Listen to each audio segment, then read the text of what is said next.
Good morning, student. Mention the classwork number 60. Mention the date on your page. Open your books. The topic is cotton mills come up. Cotton mills कैसे भारत में start हुई? The first cotton mill in India में जो बनी थी was set up as a spinning mill. Spinning mill के रूप में in Bombay in 1854 में start हुई. From the early 19th century, 19th century के earlier यानी आरंभ में Bombay had grown as an important port for the export of the raw cotton. कच्चा माल एक्सपोर्ट किया जाता था बॉम्बे से इंडिया से इंग्लैंड तक एंड चाइना तक. It was close to the vast black soil. ये एरिया था, ये क्लोज था बिल्कुल काली मिट्टी से, tract of the western India. तो क्योंकि कॉटन जो है ज़्यादा होती है तो मोस्टली ब्लैक सॉयल में होती है. Cotton was grown. When the cotton textile mill come up, they could get supplies. उनसे सप्लाई किया जाने लगा रॉ मटेरियल विद इजीली, ताकि कॉटन मिल्स वहाँ पर बनाई जाए और सप्लाई करा जाए वहाँ पर रॉ मटेरियल इजी के साथ, यानी अच्छे से वहाँ पर ले जाया जाए. Workers cotton factory circa 1900 photograph by Raja Deen Dayal. ये वर्कर्स दे रखे हैं कॉटन मिल्स में, देख सकते हैं आप स्टूडेंट्स. बाय द 1900 की अगर हम बात करें 84 मिल्स स्टार्ट हुई operating in Bombay. Many of these were established by the Parsi and Gujarat. तो कुछ जो थी निर्माण किए गए उनको पारसी गुजराती बिजनेसमैन के द्वारा who had made their money through trade. अपना पैसा बनाया व्यापार के द्वारा विद चाइना, चीन के साथ. Mills come up in other cities too, और शहरों में भी मिल्स बनाई गई. The first mill come in Ahmedabad, जो स्टार्ट हुई अहमदाबाद में 1861 में स्टार्ट हुई. और ईयर लेटर ए मिल व एस्टैब्लिश इन कानपुर. एक साल बाद फिर कानपुर में इन यूनाइटेड प्रोविंस बोला जाता था इससे. Growth of the cotton mills lead to a demand. Growth जो बढ़ रही थी, कॉटन मिल्स की डिमांड बढ़ रही थी फॉर लेबर, मजदूरों की भी. थाउजेंड्स ऑफ पुअर पीजेंट्स, गरीब किसान, आर्टिशंस जो कलाकार थे एंड एग्रीकल्चर लेबरर्स थे, वो शहरों की तरफ गए to work in the mills में काम करने के लिए. In the first few decades, कुछ शुरू के दशकों की स्टार्टिंग में, इट्स जो उनका अस्तित्व था, existence, the textile factory industry in India face many problem. भारतीय कपड़े को बहुत ज़्यादा प्रॉब्लम भी फेस करनी पड़े.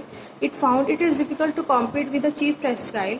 ये बहुत मुश्किल था कि कॉम्पीट करना चीप टेक्सटाइल के साथ. इम्पोर्टेड फ्रॉम ब्रिटेन, जो ब्रिटेन से इम्पोर्ट हो रहा था. इन मोस्ट कंट्रीज गवर्नमेंट ने सपोर्ट किया इंडस्ट्रियलाइजेशन, औद्योगिकरण को, by impose heavy duty impose करके ऑन इम्पोर्ट्स पर.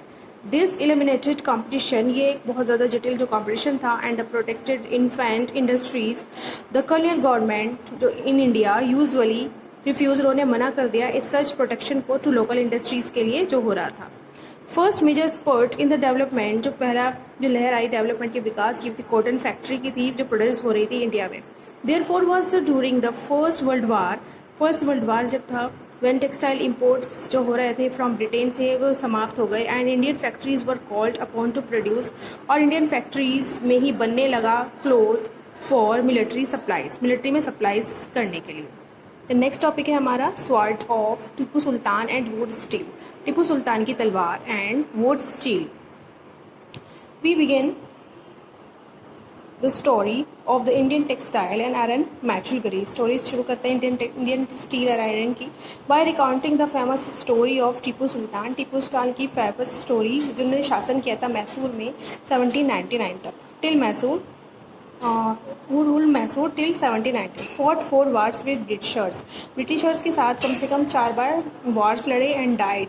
और उसके बाद फिर मृत्यु हुई उनकी with swords in his hand. उनके हाथों में उनकी तलवार थी. टीपूज लेजेंडरी, टीपू की अद्भुत जो तलवार थी, are now part of valuable collection, जो था एक संग्रह जो म्यूजियम में आज रखी हुई है in England. But you know why the sword in was so special. ये तलवार क्यों स्पेशल थी?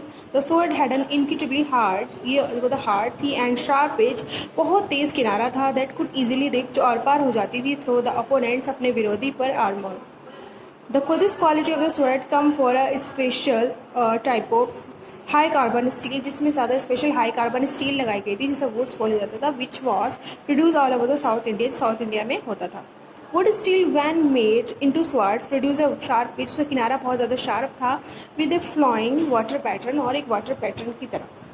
This pattern came very small carbon crystals, वे छोटे छोटे कार्बन क्रिस्टल थे एम्बेडेड इन द आयरन, जो आयरन में लगे होते थे.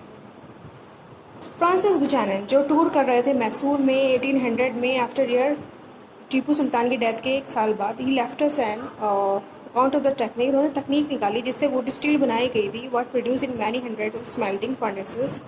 वो 100 से भी ज़्यादा जो लोहे पिघलाने की स्मेल्टिंग फर्नेसेस चिमनियाँ बनाई गई थी in Mysore. In these furnaces iron was mix, इसमें आयरन मिक्स किया गया था कारकोल के साथ put inside small clay pots, और स्मॉल क्ले पॉट्स में रखा जाता था। थ्रो एंड इंट्रीग्रेट, इस जटिल कंट्रोल के बाद टेम्परेचर में स्मेल्टर्स क्या करते थे, प्रगालक जो थे प्रोड्यूस करते थे स्टील इन गोट्स, यानी they were used for sword making not just in India but west और सेंट्रल एशिया के लिए भी वो लोग बनाते थे। वुड्स इज एन एंग्लिलाइज्ड, ये अंग्रेजी वर्जन बोला जाता है। कनाडा लैंग्वेज में वर्ड उक्कू से ले गया है, और तेलुगु में हुक्कू बोला जाता था, तमिल मलयालम में उरुक्कू मीनिंग स्टील। तो student, next topic in next video. Thank you so much.